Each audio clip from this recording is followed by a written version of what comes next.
बघा डुकरांची कुस्ती झालेली आहे आमच्या शेतामध्ये. त्याला आमचं शेत दिसलं कुस्ती खेळायला.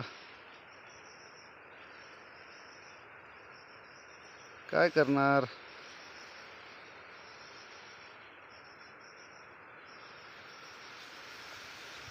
शेतकऱ्यांच्या जखमा कोणाला दिसत नाहीत हो. त्याच्या डोळ्यातलं पाणी पावसात मिसळून जातं, म्हणून त्याचं दुःखही कोणाच्या लक्षात येत नाही. रानडुकरांनी फक्त ऊस मोडलेला नाही, एका शेतकऱ्याची आशा, स्वप्न आणि जगण्याचा आधारच चिरडून टाकलेला आहे.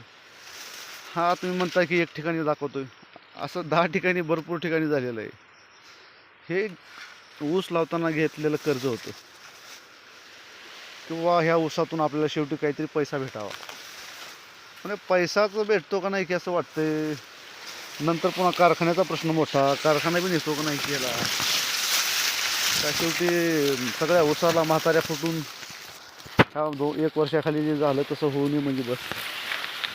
थोडं बहुत तरी भेटतं का नाही बघूया. आता चालू आहे प्रयत्न, मेहनत चालू आहे. पण या मेहनतीला हे कुठंतरी सुरांग लागतं ह्या डुकरामुळे. आता ह्या डुकरांचं काय करायचं. आता असं किती ठिकाणी आहे काय माहिती.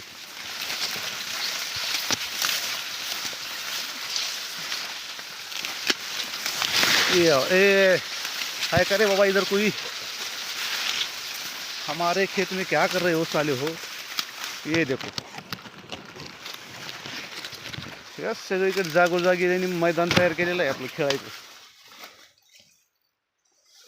कुठून येतात रे बाबा हो. 4 पैशासाठी शेतकरी कष्ट करतोय, आणि त्यात तुमचं हे असलं खेळ चालू आहे. जातो बाबा बाहेर आता, नाहीतर आपल्यावर असायचा हमला. चलो. अरे बाबा देखो.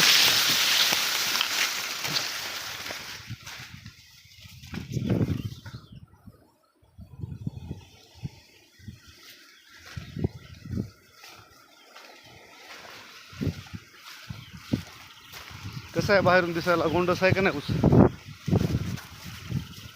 असं वाटतं की यार काय ऊस आलाय भयानक मध्ये. पण मध्ये गेल्या तर काय पूर्ण फुटबॉलचं ग्राउंड तयार केले डुकरांनी. त्या मायला हे डुकरासारखं सरकार बी असंच माजलंय. आणि हे का काळे फटरानं पाऊस काय पडना झालाय. कधी पडतो काय माहिती त्याला.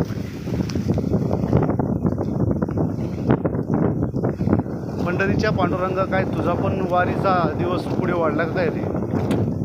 त्यामुळे पावसाला उशीर.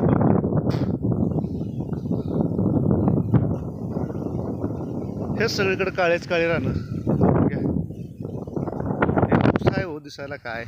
फक्त तोडलं ऊस बी फोडला हो माझ्या. पक्ष फोडलाय तसं ऊस बी फोडलाय डुकरावानी. काय करणार त्याला.